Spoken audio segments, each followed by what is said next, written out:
आकांक्षा Tripathi, RNA live Lucknow से। आज हमारे बीच मौजूद हैं विशेष सोनी जी, जो कि मध्य प्रदेश भारतीय जनता पार्टी के वरिष्ठ नेता हैं, और डॉक्टर श्यामा प्रसाद मुखर्जी संदेश यात्रा के संयोजक भी हैं। आज हम उनसे कुछ सवाल जवाब करेंगे।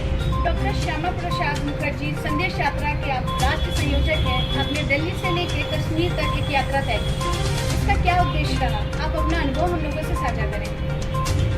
देखिए, डॉक्टर श्यामा प्रसाद मुखर्जी हमारी पार्टी के संस्थापक थे, और डॉक्टर श्यामा प्रसाद मुखर्जी ने इस देश के लिए जो बलिदान दिया वो देश में कोई दे नहीं पाया। धारा 370 को हटाने के लिए डॉक्टर श्यामा प्रसाद मुखर्जी का जो बलिदान है वो अतुलनीय है। हमारे देश में एक नियम था कि जब हमारे देश में कोई जम्मू कश्मीर जाता था तो उस समय एक परमिट लगता था, वीज़ा का। क्योंकि वो एक देश का हिस्सा माना नहीं जाता था। वहाँ एक झंडा अलग था, वहाँ का प्रधान अलग था, वहाँ प्रधानमंत्री अलग था, वहाँ का निशान अलग था। और इस धारा 370 के माध्यम से इसको ख़त्म करने के लिए, इसको तोड़ने के लिए डॉक्टर श्यामा प्रसाद मुखर्जी जी ने जो यात्रा की थी, और उसके बाद से वो परमिट हटा था। और भारत के लोग डॉक्टर श्यामा प्रसाद मुखर्जी के बलिदान के कारण आज जम्मू कश्मीर तक जाते हैं।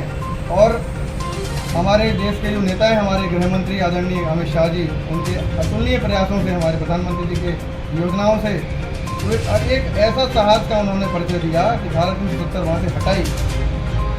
एक देश में एक निशान, एक प्रधान, ये और एक विधान, ये तीनों जो थे उनको वहाँ से अलग किया। और इसी उद्देश्य को लेकर हमने भी डॉक्टर मुखर्जी जी के सपनों को साकार करने के लिए और लोगों को जागरूक करने के लिए दिल्ली से जम्मू कश्मीर तक की यात्रा की।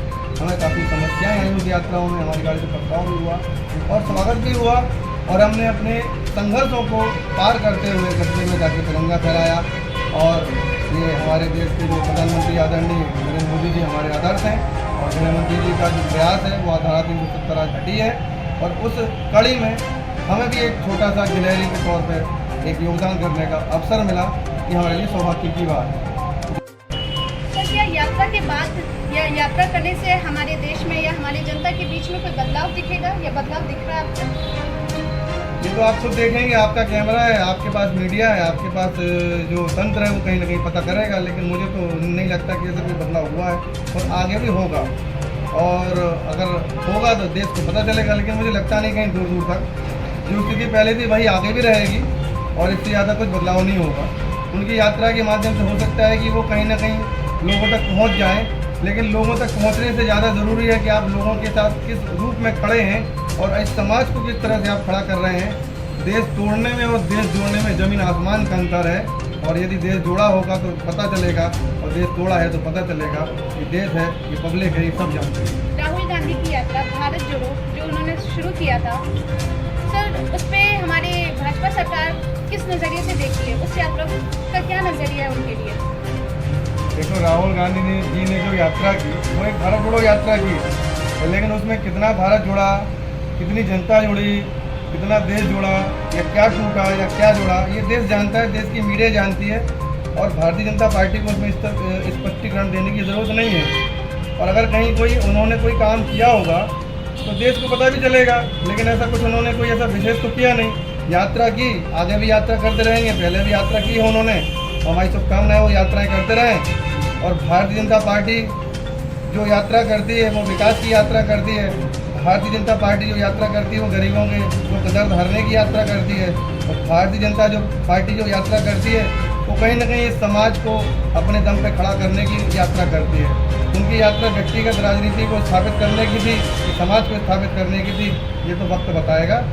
श्री विशेष सोनी जी, आप एबीवीपी से यात्रा करके एबीवीपी से आए हैं, और अब आप हमारे युवा नेता में शामिल हो चुके हैं। तो हमारे युवा के विकास के लिए आप क्या कर रहे हैं, और आप इस बारे में क्या कहना चाहेंगे? युवा को क्या संदेश देना चाहेंगे?